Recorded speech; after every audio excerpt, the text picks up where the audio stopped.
ಮಹಾಗಣಾಧಿಪತಿಯೇ ನಮಃ. ಶ್ರೀ ಸಾಯಿ ಸದ್ಗುರುಭ್ಯೋ ನಮಃ. ಹೇಮಾಡ ಪಂತ ವಿರಚಿತ ಶ್ರೀ ಸಾಯಿ ಸಚ್ಚರಿತೆ. ಸದಾ ನಿಂಬವೃಕ್ಷಸ್ಯ ಮೂಲಾಧಿವಾಸಾತ್ ಸುಧಾಸ್ರಾವಿಣಂ ತೀಕ್ತಮಪ್ಯಮೃತಂ ತಂ ತರುಂ ಕಲ್ಪವೃಕ್ಷಾಧಿಕಂ ಸಾಧಯಂತಂ ನಮಾಮೀಶ್ವರಂ ಸದ್ಗುರುಂ ಸಾಯಿನಾಥಂ. ಶ್ರೀ ಸಾಯಿ ಸಚ್ಚರಿತೆ ಅಧ್ಯಾಯ 40. ಶ್ರೀ ಗುರುಭ್ಯೋ ನಮಃ. ಶ್ರೀ ಸಾಯಿ ಸದ್ಗುರುಗಳು ತಮ್ಮ ಭಕ್ತರು ನೆನೆಸಿದರೆ ಸಾಕು ಯಾವುದೋ ಒಂದು ರೂಪದಿಂದ ಅಲ್ಲಿಗೆ ಬರುತ್ತಿದ್ದರು.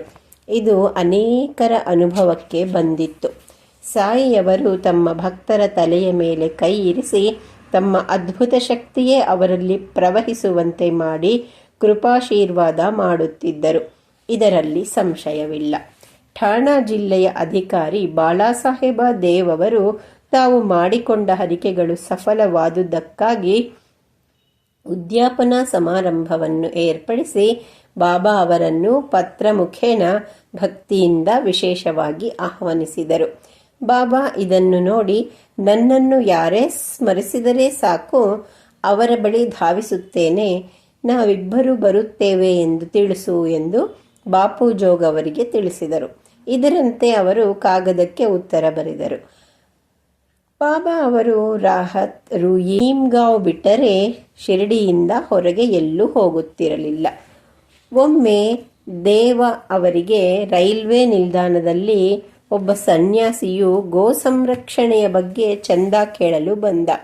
ಅವರು ಈಗಾಗಲೇ ಒಬ್ಬರು ಈ ಬಗ್ಗೆ ಹಣ ತೆಗೆದುಕೊಂಡಿದ್ದಾರೆ, ಇನ್ನು 3-4 ತಿಂಗಳ ನಂತರ ಬನ್ನಿ ಎಂದರು. ಇದಾಗಿ 1 ತಿಂಗಳಾಗಿತ್ತು.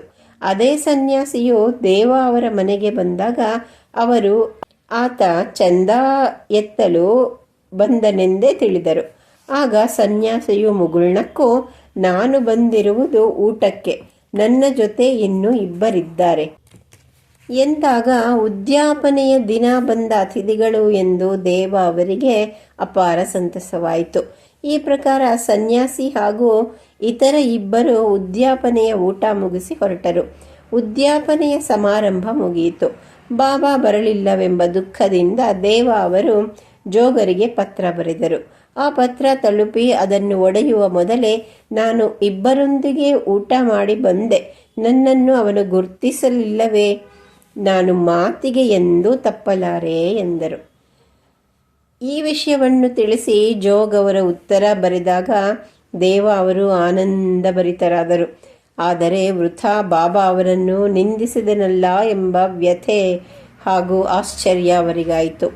1917 ಕಾಮನ ಹುಣ್ಣಿಮೆಯ ಬೆಳಗಿನ ಜಾವ ಹೇಮಾಡ ಪಂತರಿಗೆ ಒಂದು ಕನಸಾಯಿತು. ಬಾಬಾ ಸನ್ಯಾಸಿಯಂತೆ ಕಾಣಿಸಿಕೊಂಡು, ನಾನು ನಾಳೆ ನಿನ್ನಲ್ಲಿಗೆ ಊಟಕ್ಕೆ ಬರುವೆ ಎಂದಾಯಿತು. ಎಚ್ಚರವಾದ ಮೇಲೆ ಅವರು ತಮ್ಮ ಪತ್ನಿಗೆ ಹೇಳಿ ಹೋಳಿಗೆ ಔತಣ ಮಾಡಿಸಿದರು.